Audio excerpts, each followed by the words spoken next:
Hello friends, let's enjoy study with Pawan channel में आपका स्वागत है। आज मैं लेकर आया हूँ क्लास 8 का हिस्ट्री का चैप्टर नंबर 5 शिल्प एवं उद्योग।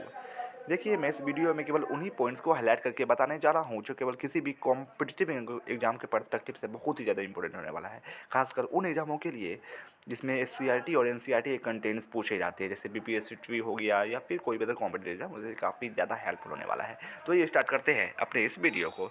देखिए, इसमें पहला पॉइंट्स है कि मुग़लों के जो हाईलाइट पॉइंट्स है मैं वो पढ़ूंगा सिर्फ। तो मुग़लों के शासनकाल में यहाँ से एशिया और यूरोप के देशों में सामान निर्यात किया जाता था। यहाँ से मतलब कहने का मतलब भारत से ढाके की मलमल, बंगाल एवं लखनऊ की छीट, अहमदाबाद की धोतियाँ एवं दुपट्टे, नागपुर और मुर्शिदाबाद के रेशमी किनारे वाले कपड़े एवं सूती वस्त्र का निर्यात बड़ी मात्रा में होता था। इसके बदले अपने देश में काफ़ी मात्रा में सोना और चांदी का आयात होता था इन वस्तुओं के बदले में। उस समय कपड़ा उद्योग के प्रमुख केंद्र थे कौन? बंगाल में ढाका, गुजरात में अहमदाबाद, सूरत और भरूच, उत्तर प्रदेश में लखनऊ, बनारस, जौनपुर और आगरा, कर्नाटक में बंगलोर, तमिलनाडु में कोयम्बटूर एवं मदुरई तथा आंध्र प्रदेश में विशाखापट्टनम और मछलीपट्टनम। कश्मीर ऊनी वस्त्र के लिए प्रसिद्ध था। उद्योग की उन्नति में ये सभी नगर औद्योगिक केंद्र बन गए थे। भारत की आर्थिक समृद्धि का प्रधान केंद्र सूती कपड़ा का हथकरघा उद्योग था। यूरोप का शिल्प उद्योग भारतीय शिल्प उद्योग के साथ प्रतियोगिता करने में सक्षम नहीं था। अतः अपने उद्योग को बढ़ावा देने के लिए इंग्लैंड ने 1720 में कैलिको अधिनियम लाया। जैसे एग्जाम में पूछ सकता है कि कैलिको अधिनियम कब पारित हुआ, तो 1720 में पारित हुआ था इंग्लैंड में। फिर नेक्स्ट है कि भारतीय उत्पाद की बढ़ती हुई मांगों को देखकर सन 1813 ईस्वी में इंग्लैंड की सरकार ने मुक्त व्यापार की नीति अपनाई।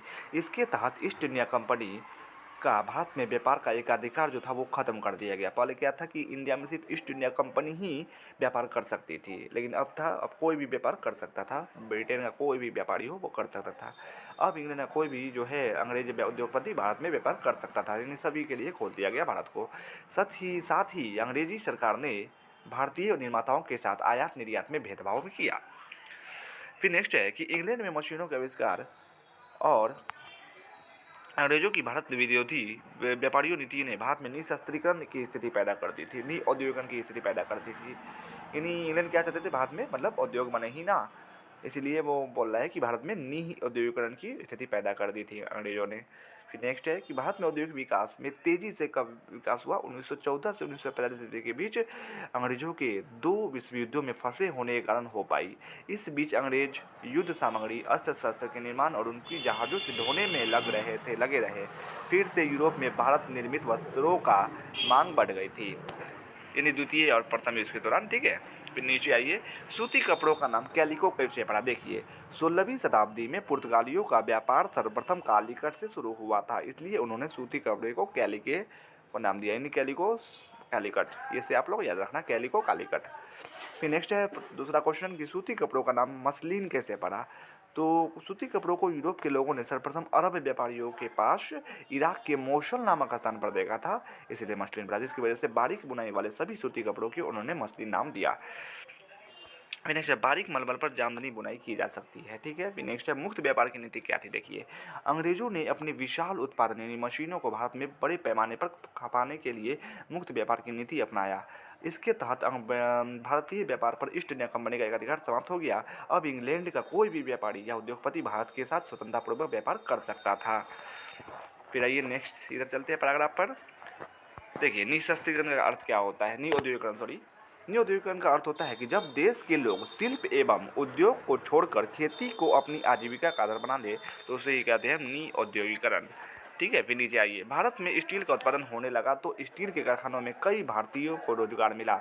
इससे देश में औद्योगिक विकास में तेजी आई। अब भारतीयों को सस्ते दर पर स्टील मिलने लगा और मजबूत इमारतें बनने लगी। तरक्की के नए द्वार खुल गए। 19वीं सदी में भारत में रेलवे के विकास के कारण क्या हुआ? रेलवे की पटरियों के लिए बेहतर स्टील ब्रिटेन से आता था। अब भारत में जमशेदपुर में Tata iron steel company TISCO स्थापित होने से भारत का बेहतर स्टील अंग्रेज खरीदने लगे। इससे भारतीयों को काफ़ी आर्थिक लाभ हुआ। अच्छा, ये आप लोग कमेंट में ज़रूर बताना कि टिस्को का आविष्कार किसने किया था और कब इसकी स्थापना हुई थी। टिस्को फैक्ट्री का यानी टाटा आयरन स्टील कंपनी की स्थापना किसने की थी और कब की थी? आप लोग कमेंट्स में बॉक्स में ज़रूर बताना। फिर नेक्स्ट आइए, वस्तुनिष्ठ प्रश्न, 18वीं शताब्दी में भारत का प्रमुख उद्योग निम्नलिखित में से कौन था? तो वस्त्र उद्योग था। Federation of Indian chambers of commerce and industry यानी FICCI की स्थापना कब हुई थी? तो सन 1927 में हुई थी। चलिए नेक्स्ट पेज पे चलते हैं। तीसरा क्वेश्चन है, जूट उद्योग का प्रमुख केंद्र कहाँ था? तो बंगाल था, जिसकी स्थापना 1917 ईस्वी में सेठ हुकुमचंद ने की थी। फिर नेक्स्ट है कि सन 1800, ये वाला क्वेश्चन तीसरा नंबर, जूट उद्योग का प्रमुख केंद्र कहाँ था? तो बंगाल में, और इसकी स्थापना किसने की थी? सेठ हुकुमचंद ने। ये क्वेश्चन पूछा हुआ है BPSC ट्री 2.0 में। फिर नेक्स्ट आइए कि सन 1818 में अंग्रेजी सरकार ने किस उद्देश्य से मजदूरों के लिए नियम बनाए थे? तो अपने आर्थिक लाभ के लिए ही उन लोगों के मजदूरों के लिए नियम बनाए थे। फिर पांचवा, all India trade union Congress की स्थापना कब हुई थी? तो 31 अक्टूबर 1920 ईस्वी को हुई थी। और इसकी स्थापना किसने की थी? आप लोग कमेंट्स बॉक्स में बताना। फिर ये निम्नलिखित से जोड़े बनाए, देखिए नीचे आंसर दिया हुआ है। तो जूट उद्योग बंगाल में खोला गया था, फिर ऊनी वस्त्र उद्योग कश्मीर में खोला गया था, जामदानी बुनाई लखनऊ प्रसिद्ध था उसके लिए, और लौह उद्योग जो था जमशेदपुर में खोला गया था, और नील बागान उद्योग जो था चंपारण में प्रसिद्ध था। फिर कैलिको अधिनियम के क्या उद्देश्य थे? तो यूरोप का शिल्प उद्योग भारतीय शिल्प उद्योग के साथ प्रतियोगिता करने में सफल नहीं हो पा रहा था, अतः अपने व्यापारियों के हितों की रक्षा करने के लिए और भारत का विदेशी व्यापार कम या खत्म करने के उद्देश्य से ही अंग्रेजी सरकार ने इंग्लैंड में 1720 में कैलिको अधिनियम बनाया। इसके तहत इंग्लैंड में भारत के बने छापेदार सूती कपड़े और छीट के इस्तेमाल पर पाबंदी लगा दी गई और उनकी आयात को इंग्लैंड में रोक दिया गया। फिर है, इंग्लैंड में भारतीय सामानों की बढ़ती हुई मांगों को देखते हुए इंग्लैंड की सरकार ने 1813 में मुक्त व्यापार की नीति अपनाई थी। फिर नीचे आइए, नीचे नहीं है, आइए नेक्स्ट पैराग्राफ पर चलते हैं। फिर देखिए यहाँ 1850 के बाद क्या हुआ? देश में मशीनों वाले उद्योग खोले जाने लगे। इनमें काम करने वाले मजदूरों के रहने और कार्य करने की परिस्थितियाँ बदल गई थी। ये सोचनीय थी। वे एक दिन में 15-16 घंटे से लेकर 18 घंटे तक काम करते थे। उनके लिए अवकाश की कोई व्यवस्था नहीं थी। वे कारखानों के बगल में ही स्थित छोटे छोटे झुग्गी झोपड़ियों में रहते थे, जहां सफाई एवं पानी की कोई भी सुविधा उपलब्ध नहीं थी। घोर असुविधाओं के खिलाफ जब मजदूरों ने विद्रोह किया तो अंग्रेजी सरकार ने उनका साथ दिया ताकि भारतीय उद्योगपतियों की उत्पादन लागत बढ़ जाए और वे इंग्लैंड के उद्योगपति से मुकाबला नहीं कर पाए। इन परिस्थितियों में अंग्रेजी सरकार ने मजदूरों के हित में सन 1881 में नियम बनाया और स्त्री पुरुष एवं बाल मजदूरों के काम करने के घंटे तय कर दिए और उनकी न्यूनतम मजदूरी भी तय कर दी। फिर नीचे आइए, स्वतंत्रता प्राप्ति के बाद सन 1920 ईस्वी तक मजदूरों ने देश भर में कई हड़तालें की। तब भारत सरकार ने उनके हित में न्यूनतम मजदूरी कानून बनाया और उनकी मजदूरी की दरों को निश्चित किया गया। 1920 में ही मजदूरों ने all India trade union Congress नामक संगठन बनाया था, जिसने सरकार से मजदूरों के हित में कुछ मांगों को मनवाया। अब मजदूरों की नौकरी और उनका जीवन कुछ सुरक्षित और आरामदेह हुआ।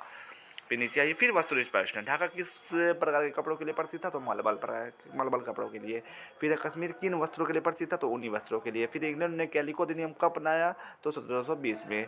फिर बारीक मलबल पर भारत में कैसे बनाई होती थी? तो जामदानी बुनाई होती थी। तो इंग्लैंड की सरकार ने मुक्त व्यापार की नीति कब अपनाई थी? तो 1813 ईस्वी में अपनाई थी। फिर ये रिक्त स्थानों की पूर्ति करे।